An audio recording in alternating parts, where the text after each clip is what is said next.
So we know drugs are distributed in different tissues after we give them. How can we predict the plasma concentration of a drug after giving a bolus, knowing that it will distribute to various tissues? So the initial plasma concentration of a drug we can predict by the apparent volume of distribution of the drug. So volume of distribution is denoted as VD, and if we're wondering about the initial plasma concentration, we say VD initial. There are a lot of different volumes of distribution of the drug, but first I'll talk to you about the volume of distribution of an initial bolus to explain this concept. So the volume of distribution of a drug is equal to the drug dose that you give divided by the initial plasma concentration. That's the volume of distribution initial. And basically what this volume of distribution is telling you is what volume does it look like your drug has gone into. So you give a bolus of propofol. What total volume does it look like that has gone into based on what your plasma concentration is? And think like your plasma volume is about 5 liters. So if every drug just distributed itself only in the plasma and went nowhere else, it would look like the volume of distribution for every drug is 5 liters, but that's not the case. So I'll just tell you that in your average person, the volume of distribution initial of propofol is about 20 liters. So you give a bolus of propofol, it looks like that drug has gone into 20 liters. So I'll show you 200 milligrams. It appears from your plasma concentration as though it's been dumped into this bucket, which contains 20 liters of fluid. And so now this 200 milligrams is dissolved in there. 200 milligrams divided by 20 liters equals 10 micrograms would be your final plasma concentration. And that's not bad, because above we had shown that your therapeutic range for propofol was about 1.5 to 5 micrograms. So we've just overshot that a little bit by giving this person 200 milligrams. This concept of volume of distribution is a mathematical model which does not actually attempt to describe to you what this 20 liters is. So it doesn't try to tell you that this is the plasma and maybe the lung and liver and heart volume. It doesn't do that. It just tells you that it looks like this drug has gone into a compartment that is 20 liters. And this leads us into the concept of the compartment model. So what we've basically described now is our first compartment. So V1 is that first compartment that it looks like the drug goes into. So we give our bolus and it goes into this not imaginary but theoretical compartment that is 20 liters. But remember, we said that after giving the bolus, we will also quickly see our plasma concentration decrease because the drug is distributing into other compartments. So at the top here, it is distributed into our first compartment, V1, and then it must be going somewhere else. So let's say here, it's distributing into our second compartment, so we'll call that V2. Now our drug is spilling over into this side. And then down here, it's distributing somewhere else too, and you can see the curve is a little bit slower, or less steep. So we'll define that as a separate, different compartment that it's going into. So this was plasma concentration, and down here is time, right? So here we see our plasma concentration is high because it is just distributed into the first compartment, and then we see our plasma concentration falling because our drug is distributing now into a different compartment And again, this is a mathematical model, and it does not attempt to describe to you what this compartment is, but maybe this is muscle, right? So maybe your drug is now distributing into the muscle here, and maybe now with this more shallow part of the curve, it's starting to distribute itself nicely into the fat, which there is a lot of, but it's relatively vessel poor. So we'd see our initial high, or this compartment is full to the brim of propofol, but then it will distribute itself into V2. So this will fall down a little bit, and this compartment will start to fill up. And V3, which fills even slower, will also start to fill up over time. So this is our theoretical compartment number 1, which fills fast and almost immediately. And then V2 fills up at a medium speed. So our drug from our first compartment will distribute itself to V2 over time, and our third compartment, V3, is very slow to fill. But it might be much larger too. The size of these compartments, the size of V2 and V3 after just one bolus doesn't really matter, because you'll never get close to filling these other compartments with just a single dose of propofol. But what happens now if you give repeated doses, or we give someone a bolus followed by an infusion?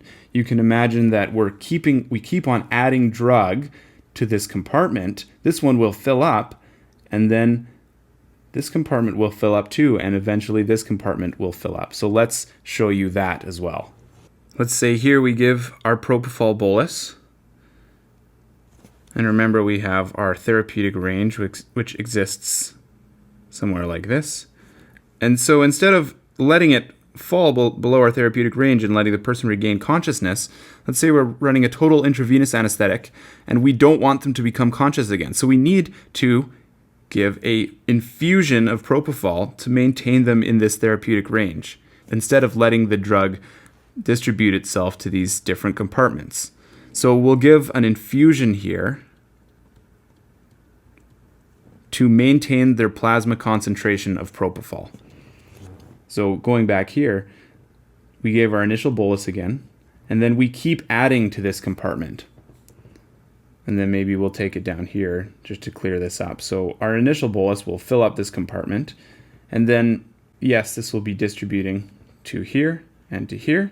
But as it does that, we're just adding more. So eventually V2 will fill up, it'll go higher, and V3 will fill up a little bit slower, but it too will eventually fill up. So V2 reaches its max, and then we'll have our third compartment also filling up. This is that slow compartment, but eventually you'll saturate all these compartments. You'll saturate V1, V2, and V3.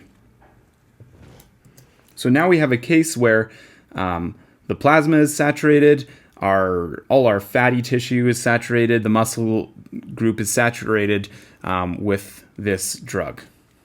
So after we've run the propofol infusion for a long time, and we've fully saturated all these compartments out here, do you think that when we stop the infusion, we'll have this same sharp drop-off of our plasma concentration?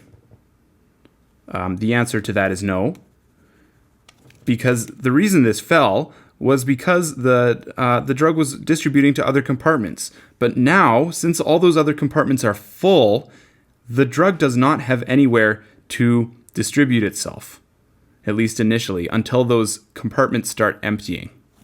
So at this point, the fall of your plasma concentration will be much more gradual than it was originally. And so this is called context-sensitive half-time. The time that it takes for a drug to reach half its plasma concentration is dependent on the context, and the context here being how long was infusion running for, and by extension, how saturated are your compartments.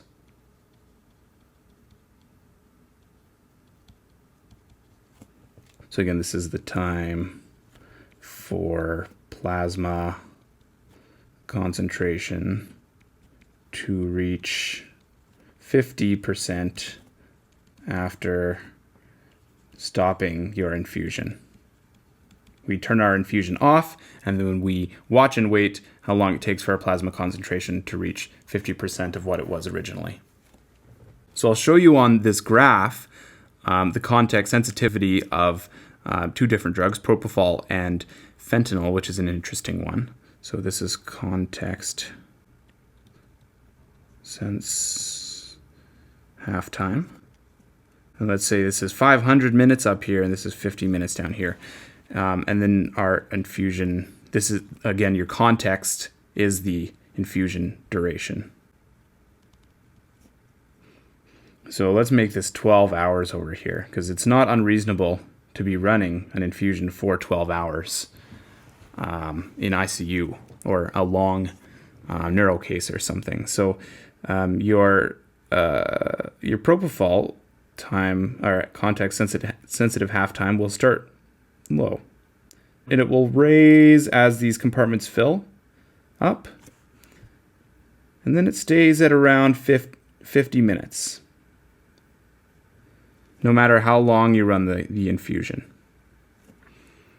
Now remember, just at the beginning here, so in the first 30 minutes or so, the time for the drug to reach half its plasma concentration is going to be smaller because you don't have these compartments saturated. Here, your compartments are saturated, so it takes much longer for the drug concentration to decrease in your plasma, because this has more to do now with the drug being eliminated from your body. Take fentanyl for the other example here. Its context-sensitive half-time starts at a reasonable amount, and then it increases substantially and plateaus at about 500 minutes. So this is not a good drug to be running as an infusion for you to have any kind of acceptable wake-up time after stopping your infusion. So it's good to be aware of the context-sensitive half-time of any drug that you're running as an infusion, and how long it will take for that drug to leave your body after all of your compartments have been saturated. The context-sensitive half-time has to do with the way that drugs redistribute after the compartments are saturated. So drug will be eliminated from this central compartment. So this will theoretically decrease, and then it depends how fast this compartment will fill up again with the drug that's in the other compartments. So that is what contributes to your context-sensitive half-time, is the redistribution of drugs from these peripheral compartments to your central compartment. When you get into it, the math of this three-compartment model does get quite complicated, but I think it's important to understand at least this basic concept of the idea. This is essentially how a TCI pump works, or a target controlled infusion pump. It has a mathematical model of different compartments where the drug will go, and it will be able to basically control or estimate your effect site concentration of the drug. Just say estimate. It doesn't actually control it. It just uses its algorithms to predict what your effect site concentration will be, and it can tell you when you should stop your infusion for wake up based on the context-sensitive half-time of a drug, and it knows how long you've been running it, therefore when it should be stopped in order for the patient to wake up. I hope I have not caused confusion by mentioning that the context-sensitive half-time depends on both the drug elimination from your central compartment and the redistribution from other compartments.